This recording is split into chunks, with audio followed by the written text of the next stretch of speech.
नमस्कार साथियों, एक बार फिर से आप सभी का बहुत बहुत स्वागत है लोधा जी क्लासेस के बीए प्लेटफॉर्म पर। बीए सेकेंड ईयर में मध्यकालीन भारतीय इतिहास के सेशन को कंटिन्यू करते हुए एक और नए कॉन्सेप्ट पर आज हम चर्चा करने जा रहे हैं। एक नए टॉपिक पर आपके सिलेबस के अकॉर्डिंग ही। नाम है औरंगजेब का इतिहास या औरंगजेब की कंप्लीट संपूर्ण कहानी या औरंगजेब के प्रशासनिक व्यवस्था। ठीक है ना। तो आज का पूरा सेशन औरंगजेब और औरंगजेब की जो प्रशासनिक व्यवस्था रही है, उनकी जो प्रशासनिक नीति रही है, उनकी धार्मिक नीति या उनके विजय अभियानों पर कंप्लीट चर्चा करेंगे। उम्मीद करता हूं कि इस टॉपिक के बाद में ना इस औरंगजेब के इतिहास से संबंधित कोई भी बिंदु आपका छूटेगा नहीं। मतलब ये टॉपिक जो है आज के इस लेक्चर से ऑल ओवर कंप्लीट हो जाएगा। लेक्चर नंबर 27 होने जा रहा है। इससे पहले 26 लेक्चर इस सब्जेक्ट में हो चुके हैं। इसके अलावा बीए के से संबंधित बीए फर्स्ट, सेकंड और थर्ड ईयर के ऑलमोस्ट सभी सब्जेक्टों की लिंक मैं इसी चैनल की प्लेलिस्ट में डाल चुका हूं। जिन दोस्तों को भी डिटेल में पूरे विस्तार से चैप्टर वाइज चैप्टर पढ़ना है, वो इस चैनल की प्लेलिस्ट में जाकर के अपने अनुसार जो सब्जेक्ट पढ़ना चाहते हैं उस सब्जेक्ट को पढ़ सकते हैं, एकदम निशुल्क रूप से, बिना कोई फीस दिए। इसके अलावा यदि आप में से कोई भी छात्र प्रतियोगी परीक्षा की तैयारी कर रहा है या करना चाहता है कॉम्पिटिटिव एग्जाम की, तो आपको तुरंत ही प्रज्ञान हिंदी नाम का नया यूट्यूब चैनल है जो मेरे द्वारा ही बनाया गया है, मेरे द्वारा ही संचालित किया जा रहा है, उसे भी आप लोग जाकर के सब्सक्राइब कर सकते हैं, उसको विजिट कर सकते हैं। लिंक डिस्क्रिप्शन में देखने को मिल जाएगी, या यूट्यूब पर डायरेक्ट जाइए, प्रज्ञान हिंदी लिखिए, आपको चैनल में एंट्री हो जाएगी। ये सारे सब्जेक्ट आपको डिटेल में पढ़ने को मिलेंगे उस चैनल पर। चलिए, इसके अलावा दोस्तों अब बढ़ते हैं आगे और अब देखते हैं आपके सिलेबस को कि सिलेबस में हमारी क्या स्थिति है। दरअसल सिलेबस में अभी जो है हम एक सेकेंड ओके सिलेबस में 2 यूनिट आपकी पूरी तरह कंप्लीट हो चुकी थी। यूनिट थर्ड पर हमारी चर्चा चल रही थी और यूनिट थर्ड भी जो है ऑलमोस्ट अब कंप्लीट होने वाली है। यूनिट थर्ड का सेकंड लास्ट टॉपिक आज हम डिस्कस करने जा रहे हैं औरंगजेब। ओके, एक सेकेंड दोस्तों।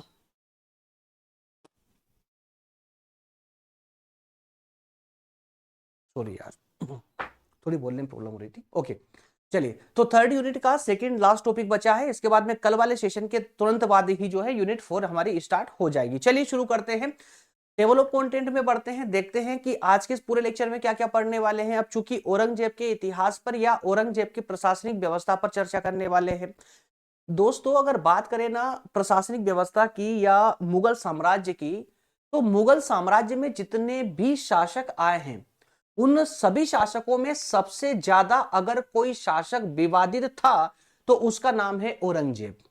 औरंगजेब का शासन जो है विवादित होने के पीछे औरंगजेब की प्रशासन विस्तार की नीति और औरंगजेब की धार्मिक परिवर्तन की नीति विशेष रूप से जिम्मेदार मानी जाती है।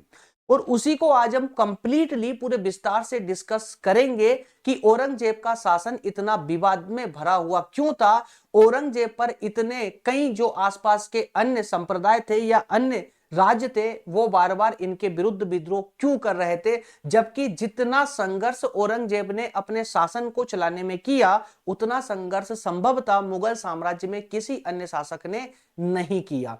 इन्हीं का अगर हम उदाहरण लेकर चले अकबर का, अकबर की शासन व्यवस्था के दौरान भारत में जितने भी राज्य थे वो सब अकबर के शासन को या मुगल साम्राज्य को सपोर्ट करते थे, क्योंकि उनकी जो नीति थी, प्रशासनिक जो नीति थी, वो बहुत ही जो है उदार नीति को उन्होंने अपनाया था, जिसमें सभी धर्मों के लोगों का सहयोग उन्होंने प्राप्त किया था। इसलिए अकबर ने बड़ी ही सहजता के साथ में अपने शासन को संचालित किया था और अकबर से लेकर के शाहजहां तक की शासन व्यवस्था की जो बागडोर रही थी बहुत ही उदार रूप से चल रही थी। लेकिन जैसे ही शाहजहां को सिंहासन से हटाकर औरंगजेब ने यह पद धारण किया, उसके तुरंत बाद ही मुगल साम्राज्य विवादों से घिर चुका था। यह पूरी कहानी आज हम इसी लेक्चर के माध्यम से डिस्कस करेंगे, कुछ पॉइंटों का सहारा लेकर। तो सबसे पहले जो है आज के लेक्चर में हम बात करने वाले हैं औरंगजेब के परिचय पर। उसके बाद में औरंगजेब का परिचय अर्थात औरंगजेब के बेसिक तथ्यों को, बेसिक जानकारी को समझने के बाद में आगे बढ़ेंगे और फिर हम डिस्कस करेंगे औरंगजेब की शासन नीति, कि औरंगजेब ने अपने शासन व्यवस्था के दौरान किस प्रकार की शासन नीति को अपनाया था। इसके बाद बात करने वाले हैं औरंगजेब के आक्रमणों के बारे में या औरंगजेब की लड़ाइयों के बारे में, विजय अभियानों के बारे में। और अंतिम रूप से हम बात करेंगे औरंगजेब की धार्मिक नीति के बारे में। तो दोस्तों यहां पर सबसे ज्यादा अगर समझने योग्य कोई पॉइंट है तो वो ये दो पॉइंट है विशेष रूप से, औरंगजेब की शासन नीति और औरंगजेब की धार्मिक नीति। यही दो नीतियां ऐसी थी जिन्होंने औरंगजेब के साम्राज्य को अर्थात कि मुगल साम्राज्य को विवादों से घेर दिया था। चलिए सबसे पहले हम बात कर लेते हैं औरंगजेब के परिचय पर, मतलब औरंगजेब, जिन दोस्तों को औरंगजेब के बारे में सामान्य जानकारी नहीं है वो संभवतः इस स्लाइड के माध्यम से उनके जीके में एक सामान्य सी जानकारी जो है जुड़ जाएगी। चलिए बात करते हैं औरंगजेब की। तो दोस्तों एक कहानी के रूप में हम लेक्चर को लेंगे। दरअसल औरंगजेब का जो जन्म है यह है 3 नवंबर 1618 को, ध्यान सुनिएगा, 3 नवंबर 1618 को भारत के गुजरात के दोहद में इनका जन्म हुआ था। कहां पर हुआ था? तो राज परिवार, कहां पर? शाहजहां के जो है राजमहल में, ऐसा कहें कि मुगल सम्राट शाहजहां के ये पुत्र थे।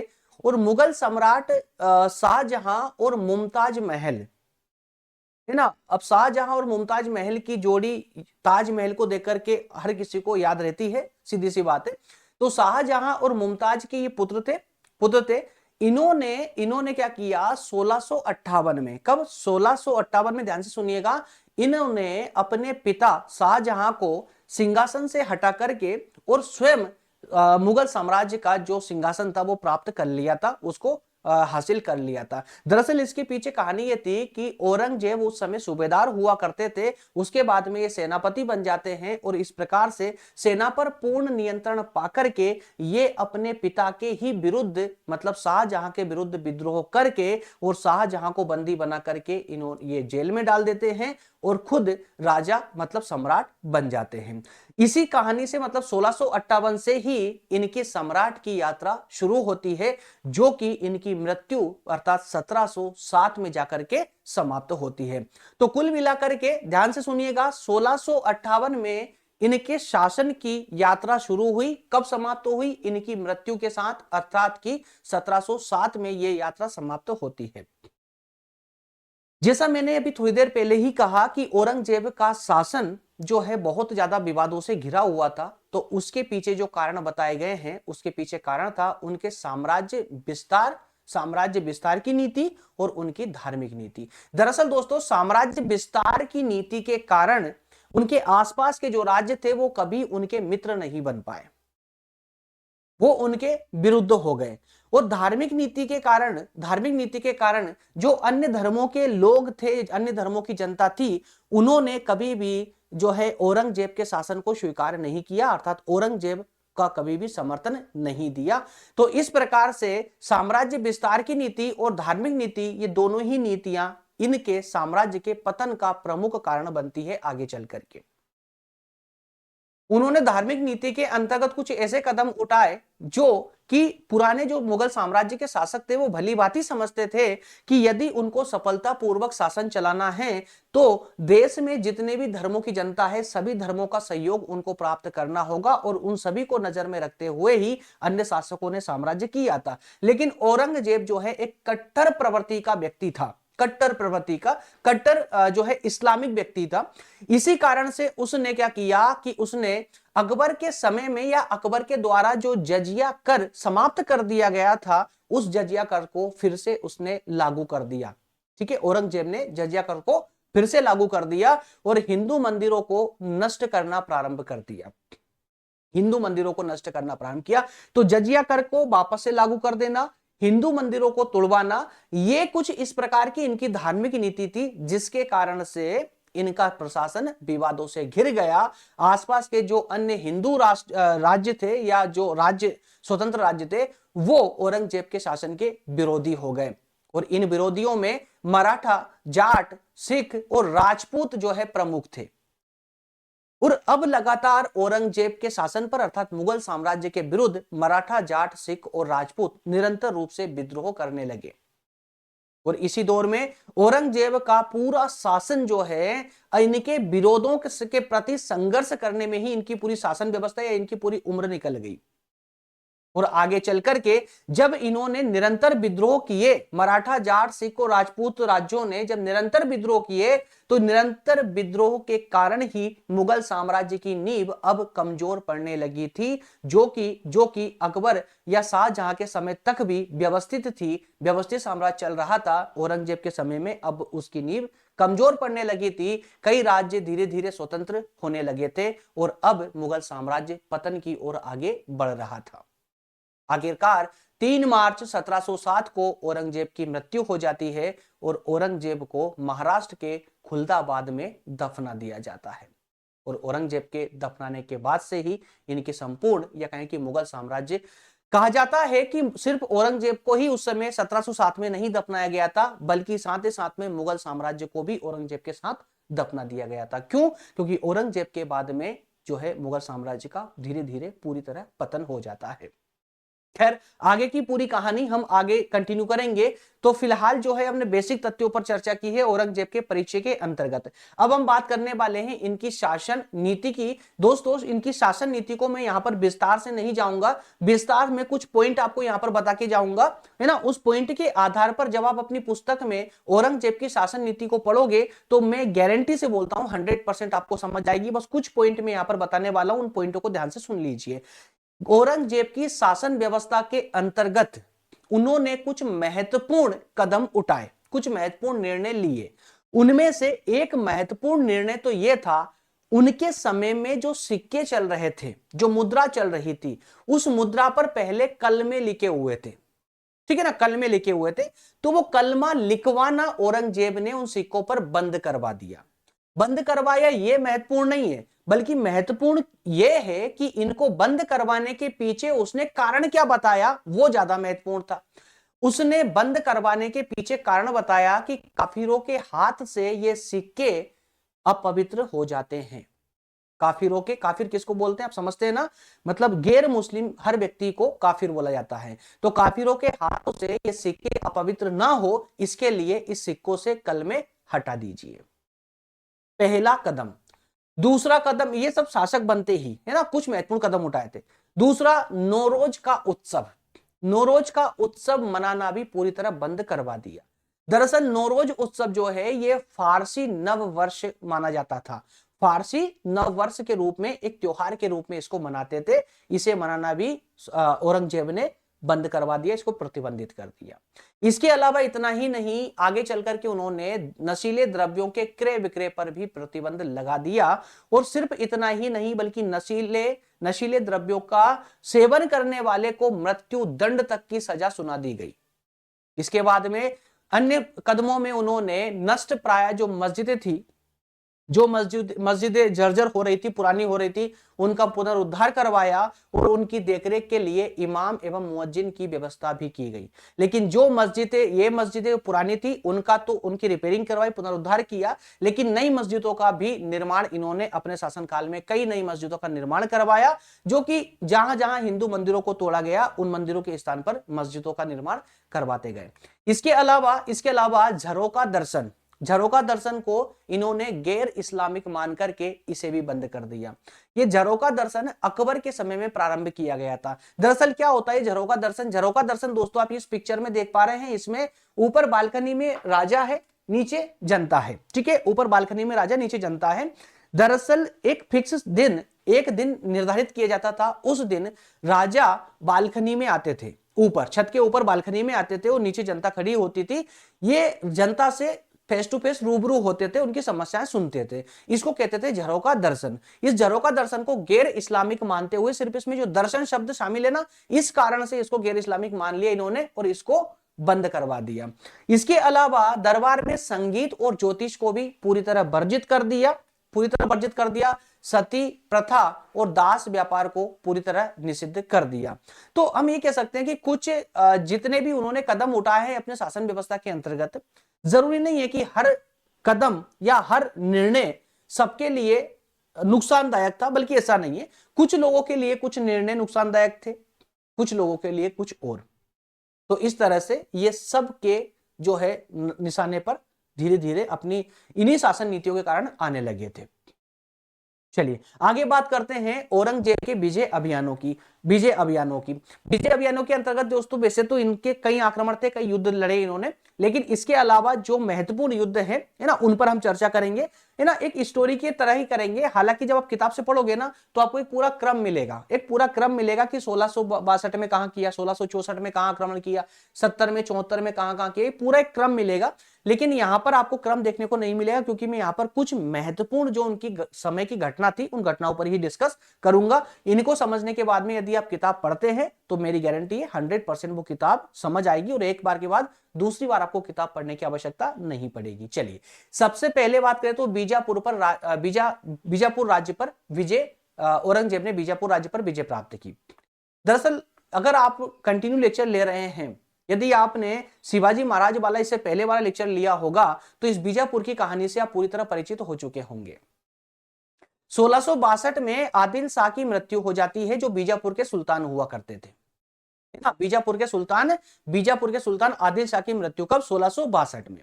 जैसे ही आदिल शाह की मृत्यु हुई तो बीजापुर की कीर्ति भी अब समाप्त होने लगी थी, और इस परिस्थिति का लाभ उठाते हुए 13 जुलाई 1668 को औरंगजेब ने बीजापुर को घेर लिया, और घेरने के परिणाम स्वरूप 12 सितंबर 1686 को जो है आदिल शाह की सेना को आत्मसमर्पण करना पड़ा, और बीजापुर राज्य पर मुगल साम्राज्य का अधिकार हो गया।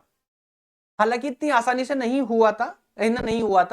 13 जुलाई को घेरा डाला, जो 12 सितंबर, जुलाई, अगस्त, सितंबर, समझिएगा यहां पर लगभग 2 महीने का अंतराल रहा है यहां पर, है ना। 2 महीने तक ये घेरा डालकर रखे, तब कहीं जाकर के आदिल शाह की जो सेना थी उसने आत्मसमर्पण किया, और बीजापुर आखिरकार मुगल साम्राज्य में मिला लिया गया। इसके अलावा अन्य घटना के बाद में गोलकुंडा में जो कुतुब शाह थे उनका अंत करना, यह भी एक प्रमुख घटना मानी जाती है औरंगजेब के समय की। कुतुब शाहों का अंत। गोलकुंडा का शासक अबुल हसन विलासी प्रवृत्ति का था, उसको युद्ध वगैरह में ज्यादा इंटरेस्ट था नहीं, तो इसलिए उनके शासन का जो प्रबंध था ना, वो 2 मंत्री करते थे उनके साम्राज्य के। उनका नाम क्या था? एक का था मदन्ना और एक का था अकन्ना। मदन्ना और अकन्ना नाम के 2 ब्राह्मण मंत्रियों के द्वारा उनके शासन का प्रबंध किया जाता था, और यह बात औरंगजेब के गले के नीचे नहीं उतरी। इसी कारण से 7 फरवरी 1687 को सम्राट ने, मतलब औरंगजेब ने सेना सहित गोलकुंडा में प्रवेश किया। गोलकुंडा राज्य के वीर सैनिक अब्दुल रज्जाक ने बड़ी वीरता और साहस से मुगल सेना का मुकाबला किया, लेकिन अंत में 21 सितंबर 1687 को शाही सैनिकों ने दुर्ग में घुसकर उस पर अधिकार कर लिया। यहां पर भी इनके जो सैनिक थे अब्दुल रज्जाक, इन्होंने बड़ी वीरता के साथ में मुगल सम्राट औरंगजेब की सेना के साथ में बड़ी वीरता से युद्ध किया, लेकिन आखिरकार वो हार जाते हैं, और उनके हारने के बाद में ही 21 सितंबर 1687 को 1687 को औरंगजेब की सेना दुर्ग में अंदर घुस जाती है और दुर्ग पर अधिकार कर लेती है। इसके बाद में एक महत्वपूर्ण संघर्ष होता है इनका मराठों के साथ में। दरअसल दोस्तों मराठों की कहानी आप कल भी सुन चुके होंगे, और आज भी थोड़ी सी मैं शॉर्ट में बताना चाहूंगा। मराठों से संघर्ष में औरंगजेब का पूरा जीवन बीत गया। औरंगजेब ने प्रारंभ से ही प्रयास किया मराठा साम्राज्य को समाप्त करने का, लेकिन छत्रपति शिवाजी की छापामार रणनीति के सामने औरंगजेब को घुटने टेकने ही पड़े, और आखिरकार औरंगजेब का 1707 में मृत्यु ही हो गई। मतलब कह सकते हैं कि उन्होंने अंतिम सांस तक मराठों से संघर्ष किया, लेकिन मराठा साम्राज्य को समाप्त नहीं कर पाया। मतलब कि औरंगजेब, मतलब मुगल साम्राज्य कि वास्तविक रूप से कोई टक्कर लेने वाला उस समय में कोई साम्राज्य था तो वो मराठा साम्राज्य ही उभर कर आया था। चलिए 1666 में शिवाजी ने छापामार रणनीति के द्वारा मुगलों पर आक्रमण करना प्रारंभ कर दिया, और कई आक्रमण किए, कई मुगल राज्यों को इन्होंने लूटा, कई मुगल राज्यों की संपत्ति को लूटा, बहुत ज्यादा चोट पहुंचाई। आखिरकार औरंगजेब को विवश होकर के वो 1666 में शिवाजी से संधि करनी पड़ी।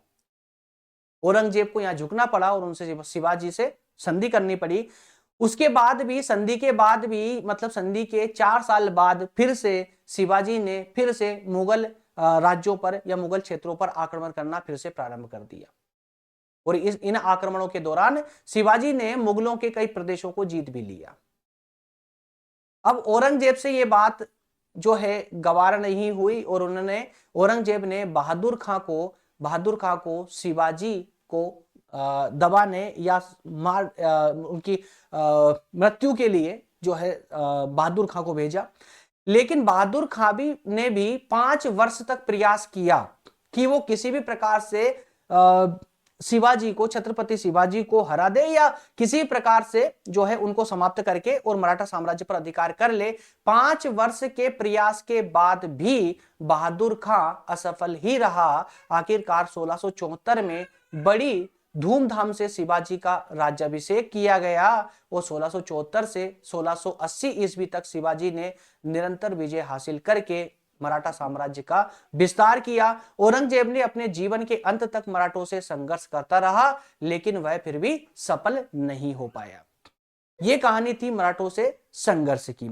इसके बाद में बात आती है मारवाड़ से संघर्ष की। जी हाँ, दरअसल दोस्तों 1678 में, कब 1678 में मारवाड़ के राजा थे जसवंत सिंह। कौन थे? जसवंत सिंह। 1678 में इनकी मृत्यु हो जाती है। अब बात ये थी, मुद्दा ये था कि जो जसवंत सिंह थे मारवाड़ के राजा, इनकी कोई संतान नहीं थी। मतलब इस राज्य का, मारवाड़ का कोई उत्तराधिकारी नहीं था। उत्तराधिकारी ना होने के कारण, कोई संतान नहीं होने के कारण जो उनके अन्य उत्तराधिकारी थे उनमें संघर्ष प्रारंभ हो गया।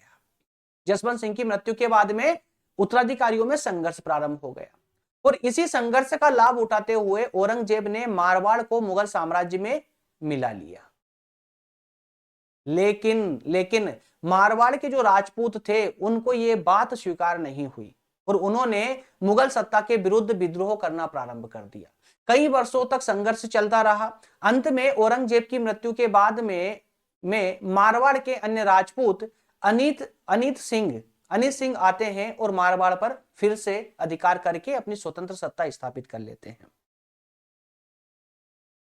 ये प्रमुख घटना। इसके बाद में मेवाड़ से संघर्ष होता है। तो मारवाड़ पर मुगलों के अधिकार से मेवाड़ के जो राजा थे राज सिंह वो चिंतित हो उठते हैं क्योंकि उनको पता था कि मारवाड़ पर यदि औरंगजेब का अधिकार हो गया है तो संभवतः वो मेवाड़ पर भी आक्रमण करेगा। तो ये स्थिति को पहले ही भाप करके मेवाड़ के राजा ने, जो मारवाड़ के राठौर थे, राठौरों से मिल गए और एक सैनिक तैयारी करना प्रारंभ कर दिया। आखिरकार राणा जयसिंह ने संघर्ष जारी रखा। अंत तक ये संघर्ष चलता रहा और अंत तक मेवाड़ के अन्य शासक राणा जयसिंह जो है संघर्ष करते रहे। उधर शहजादा अकबर, औरंगजेब के अन्य पुत्र का नाम था शहजादा अकबर। ठीक है, अकबर नाम था। अकबर ने औरंगजेब के विरुद्ध विद्रोह कर दिया। जैसा औरंगजेब ने अपने पिता शाहजहां के विरुद्ध विद्रोह किया था, तो उसी से प्रेरणा लेकर के औरंगजेब के पुत्र ने भी औरंगजेब के विरुद्ध विद्रोह कर दिया। विद्रोह करते हुए वो असफल रहा विद्रोह में, इसलिए वो दक्षिण की ओर भाग गया। तो दक्षिण की ओर भाग जाने से औरंगजेब थोड़ा चिंता में आ गया था, कहीं ऐसा ना हो कि मेवाड़ का शासक जो है उनको पकड़ करके उनको मृत्युदंड ना दे दे।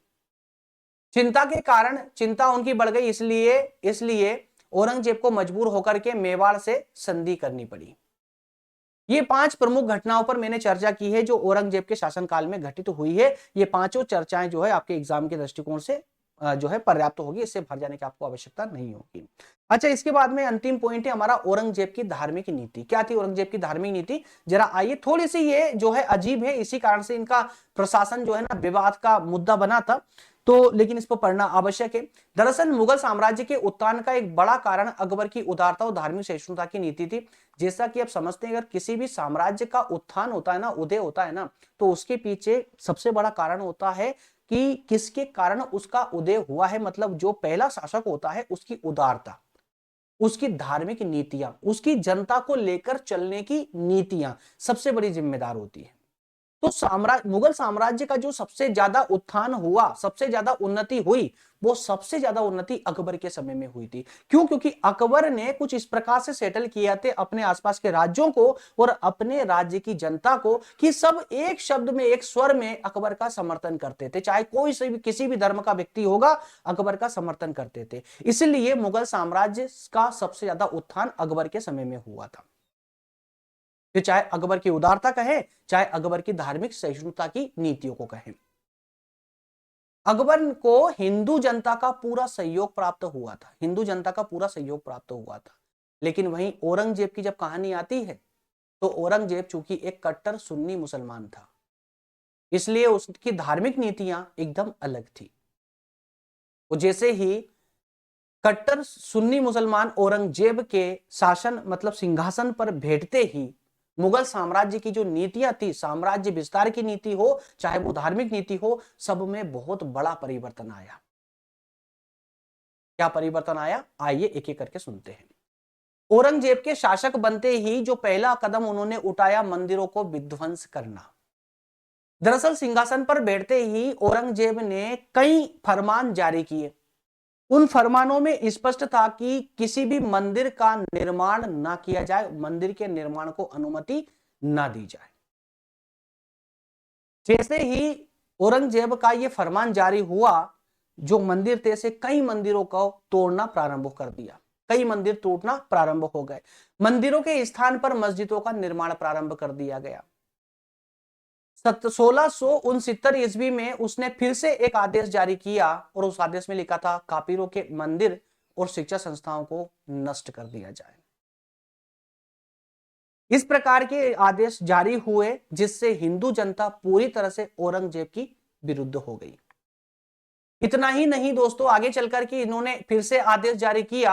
आदेश के तहत ही काशी का विश्वनाथ मंदिर तोड़ा गया, सोमनाथ का मंदिर तोड़ा गया और उदयपुर, बीजापुर, जोधपुर, कूच बिहार, उज्जैन, महाराष्ट्र के मंदिरों को भी तोड़ दिया गया। उनके स्थान पर मस्जिदों का निर्माण करवा दिया गया। औरंगजेब ने मथुरा के केशव देव मंदिर को ध्वस्त कर मथुरा का नाम इस्लामाबाद रख दिया गया। क्या किया? मथुरा का नाम इस्लामाबाद रख दिया।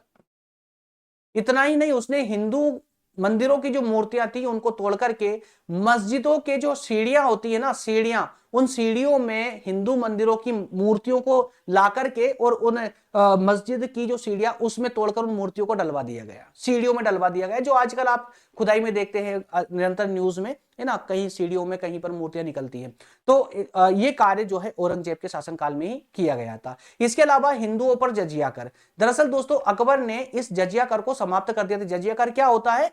हिंदू जनता के द्वारा अपने तीर्थ स्थलों पर जाना, मतलब कि यात्रा करना, है धार्मिक यात्रा, किसी तीर्थ स्थल पर जाकर दर्शन करने के लिए जाने पर जो है हिंदू जनता को, राजा को एक टैक्स देना पड़ता था, कर देना पड़ता था। उसी कर को जजिया कर कहा जाता था। ये अकबर के समय में इस कर को समाप्त कर दिया गया था, लेकिन औरंगजेब ने इसको फिर से चालू कर दिया, फिर से लागू कर दिया। उसने आदेश दिया कि जो लोग इस्लाम धर्म स्वीकार ना करें उनसे तब तक युद्ध करो। उसने अपने अधिकारियों को आदेश दिया औरंगजेब ने कि गैर मुस्लिम जब तक मुस्लिम धर्म को ना अपना ले, स्वीकार ना कर ले, तब तक उनसे युद्ध करते रहो। और आखिरकार जब तक वे विवश होकर के जजिया कर देने के लिए तैयार ना हो जाए तब तक उनसे युद्ध करते रहो। जजिया के अतिरिक्त औरंगजेब ने व्यापार के क्षेत्र में भी हिंदुओं पर अतिरिक्त मतलब विभेदकारी कर लगा। विभेदकारी, अगर मुस्लिम जनता होती तो उसको कर कम देना पड़ता था और हिंदू जनता होती तो उसको कर ज्यादा देना पड़ता था। इन सबके अतिरिक्त सरकारी पदों से हिंदुओं को बर्खास्त कर दिया गया। हालांकि औरंगजेब ने यह प्रयास किया, ये ट्रायल किया था। उसने शासन बेहतर कई आदेश जारी किए थे, कई फरमान जारी किए थे, कई फरमान निकाले थे। तो अकबर के शासनकाल में तो हिंदू जनता के लिए सरकारी नौकरियों के द्वार पूरी तरह खुले हुए थे, लेकिन औरंगजेब ने आते ही इन द्वारों को बंद करने का प्रयास किया और आदेश दे दिया 1670 में। क्या आदेश दिया? कि समस्त हिंदू अधिकारियों को अपदस्थ कर दिया जाए। लेकिन जब इसके परिणाम अच्छे नहीं निकले, हिंदू अधिकारियों को अपदस्थ करने से संपूर्ण सरकारी पदों पर मुस्लिम जनता हो चुकी थी, लेकिन उनके द्वारा इस डिसीजन के परिणाम अच्छे ना निकलने के कारण मतलब कि हिंदुओं के पद छोड़ने से शासन का संचालन सुव्यवस्थित तरीके से ना होने पाने के कारण औरंगजेब मजबूर हो गया और फिर से जो है हिंदू जनता को सरकारी पदों पर रखने के लिए मजबूर हो गया और रखना चालू कर दिया। क्लियर है। इसके बाद में दोस्तों बात करें, हिंदुओं पर सामाजिक प्रतिबंध लगा दिए गए। जैसे 1665 ईस्वी में सरकारी फरमान के अनुसार राजपूतों को छोड़कर के अन्य कोई भी हिंदू हाथी, घोड़े या पालकी पर सवारी नहीं कर सकता था और ना ही अपने पास अस्त्र शस्त्र मतलब कोई हथियार रख सकता था। इसके अलावा औरंगजेब ने हिंदू त्योहार या मेलों को मनाने पर भी प्रतिबंध लगा दिया। इसके अलावा सबसे बड़ा जो कार्य किया उन्होंने वो किया बलात् धर्म परिवर्तन। औरंगजेब ने हिंदुओं को मुसलमान बनाना इस्लाम के प्रति अपना सबसे बड़ा कर्तव्य समझ रखा था। लेकिन जो हिंदू प्रलोभन है ना, तो मुस्लिम धर्म ग्रहण करने वाले हिंदुओं को उसने कई प्रकार के लालच दिए, प्रलोभन दिए। लेकिन जो हिंदू प्रलोभन नहीं मानता था, प्रलोभनों में नहीं पड़ता था, लालच में नहीं आता था, उन्हें जबरदस्ती मुस्लिम बनाने का प्रयास किया गया। तो इनकी धार्मिक नीति इतनी कट्टर प्रकृति की थी कि हिंदू जनता को बिल्कुल भी पसंद नहीं आई और हिंदू जनता ने इनके विरुद्ध विद्रोह करना प्रारंभ कर दिया और इसी विद्रोह के कारण ही मुगल साम्राज्य का धीरे धीरे पतन होना प्रारंभ हो गया। उम्मीद करता हूं सेशन आपको कंप्लीटली समझ आया होगा। 4 पॉइंटों पर हमने चर्चा की है। अगले पॉइंट पर हम बात करेंगे मुगल साम्राज्य के पतन की। जी हां दोस्तों, कल मेरे पास कमेंट भी आई थी कि सर मुगल साम्राज्य का पतन कब पढ़ाएंगे आप। तो मेरे दोस्त, ये मुगल साम्राज्य का पतन जो है मराठा साम्राज्य के उदय से ही प्रारंभ हो जाता है। ठीक है, तो मराठा साम्राज्य के उदय से ही हम मुगल साम्राज्य के पतन पर ही चर्चा कर रहे थे और औरंगजेब की शासन व्यवस्था भी मुगल साम्राज्य के पतन का ही एक उदाहरण है या एक संकेत है। लेकिन वास्तविक मुगल साम्राज्य का पतन हम कल वाले सेशन में डिस्कस करेंगे। किस प्रकार से मुगल साम्राज्य का पतन होता है, मुगल साम्राज्य का अंतिम शासक कौन होता है और कौन तात्कालिक कौन कौन से कारण रहते हैं मुगल साम्राज्य के पतन के, वो सारी चर्चा लेक्चर नंबर 28 में कल वाले सेशन में डिस्कस करेंगे। ठीक है फ्रेंड्स, चलिए तो आज यहीं तक। और सेशन अच्छा लग रहा है ना आप लोगों को, तो लाइक माइक का बटन दबा दिया करें यार आप लोग। वो नए हैं चैनल पर, पहली बार आए हैं, तो आप क्वालिटी देख पा रहे हैं किस विस्तार से मैं आप लोगों के लिए सेशन लेकर आ रहा हूं। तो जुड़ जाइए, सब्सक्राइब कर लीजिए, ठीक है ना। ओके, हाँ, डिस्क्रिप्शन की पीडीएफ की लिंक डिस्क्रिप्शन में दे दी गई है, इसी वीडियो के डिस्क्रिप्शन में है, आप डाउनलोड कर सकते हैं। व्हाट्सएप और टेलीग्राम ग्रुप की लिंक भी इसी वीडियो की डिस्क्रिप्शन में दे दी गई है, वहां से जाकर के आप उसको विजिट कर सकते हैं, उसको ज्वाइन कर सकते हैं। ओके फ्रेंड्स, मिलेंगे नेक्स्ट सेशन में। Thank you so much.